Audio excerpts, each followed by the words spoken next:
BJP के साथ कांग्रेस की भी बात हो जानी चाहिए। अब बात करें कांग्रेस की, जहां पर अलग अलग खेमे में चुनाव प्रचार करने के लिए जो तस्वीरें, चुनाव प्रचार की तस्वीरें जो सामने आ रही हैं, एक तरफ जहां पूर्व मुख्यमंत्री भूपेंद्र सिंह हुड्डा हैं जो अलग ही चुनाव प्रचार कर रहे हैं, वहीं दूसरी ओर एसआर के गुट है जो अलग प्रचार करता हुआ नजर आता है। लेकिन अब एक मंच इनका होने वाला है। जी हां, 15 मई के बाद हरियाणा में कांग्रेस के शीर्ष नेतृत्व की रैलियां हैं और हरियाणा में राहुल, प्रियंका और खड़गे रैलियां करते हुए नजर आएंगे। तो ये वो मंच होंगे जहां पर हरियाणा की जो कांग्रेस पार्टी है वो एक साथ नजर आ सकती है। यहां पर भूपेंद्र सिंह हुड्डा के साथ साथ कुमारी शैलजा, रणदीप सिंह सुरजेवाला के साथ तमाम एसआर के जो गुट है उनके तमाम कार्यकर्ता और नेता एक साथ एक मंच पर जरूर जो है वो नजर आ सकते हैं। तो अब देखना ये होगा कि क्या हाईकमान इस गुटबाजी को शांत करवा पाता है। जो हाईकमान हरियाणा पहुंच रहा है, हरियाणा जब वो पहुंचेगा, मीटिंग के दौर चलेंगे, तो क्या इस गुट में सुलह हो पाएगी?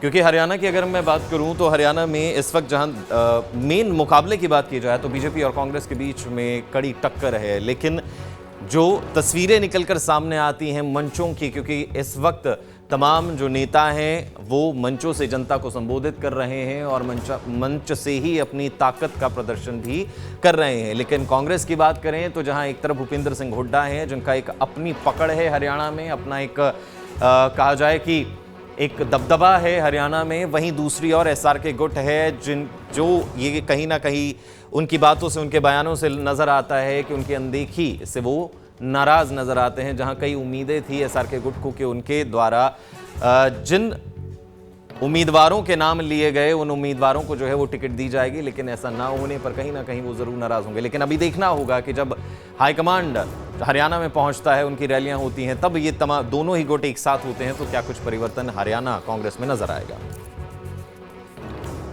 बीजेपी के साथ कांग्रेस की भी बात हो जानी चाहिए। अब बात करें कांग्रेस की, जहां पर अलग अलग खेमे में चुनाव प्रचार करने के लिए जो तस्वीरें, चुनाव प्रचार की तस्वीरें जो सामने आ रही हैं, एक तरफ जहां पूर्व मुख्यमंत्री भूपेंद्र सिंह हुड्डा हैं जो अलग ही चुनाव प्रचार कर रहे हैं, वहीं दूसरी ओर एसआर के गुट है जो अलग प्रचार करता हुआ नजर आता है।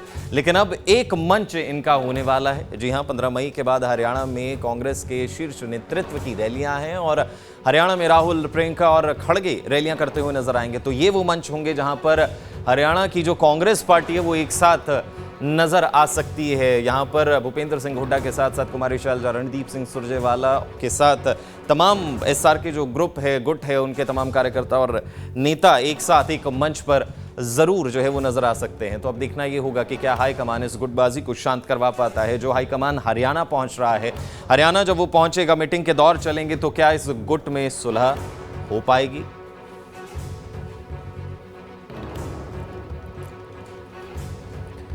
क्योंकि हरियाणा की अगर मैं बात करूं तो हरियाणा में इस वक्त जहां मेन मुकाबले की बात की जाए तो बीजेपी और कांग्रेस के बीच में कड़ी टक्कर है। लेकिन जो तस्वीरें निकलकर सामने आती हैं मंचों की, क्योंकि इस वक्त तमाम जो नेता हैं वो मंचों से जनता को संबोधित कर रहे हैं और मंच से ही अपनी ताकत का प्रदर्शन भी कर रहे हैं। लेकिन कांग्रेस की बात करें तो जहां एक तरफ भूपेंद्र सिंह हुड्डा हैं जिनका एक अपनी पकड़ है हरियाणा में, अपना एक कहा जाए कि एक दबदबा है हरियाणा में, वहीं दूसरी ओर एसआर के गुट है जो ये कहीं ना कहीं उनकी बातों से, उनके बयानों से नजर आता है कि उनकी अनदेखी से वो नाराज नजर आते हैं। जहां कई उम्मीदें थी एसआर के गुट को कि उनके द्वारा जिन उम्मीदवारों के नाम लिए गए उन उम्मीदवारों को जो है वो टिकट दी जाएगी, लेकिन ऐसा ना होने पर कहीं ना कहीं वो जरूर नाराज होंगे। लेकिन अभी देखना होगा कि जब हाईकमांड हरियाणा में पहुंचता है, उनकी रैलियां होती हैं, तब ये दोनों ही गुट एक साथ होते हैं, तो क्या कुछ परिवर्तन हरियाणा कांग्रेस में नजर आएगा?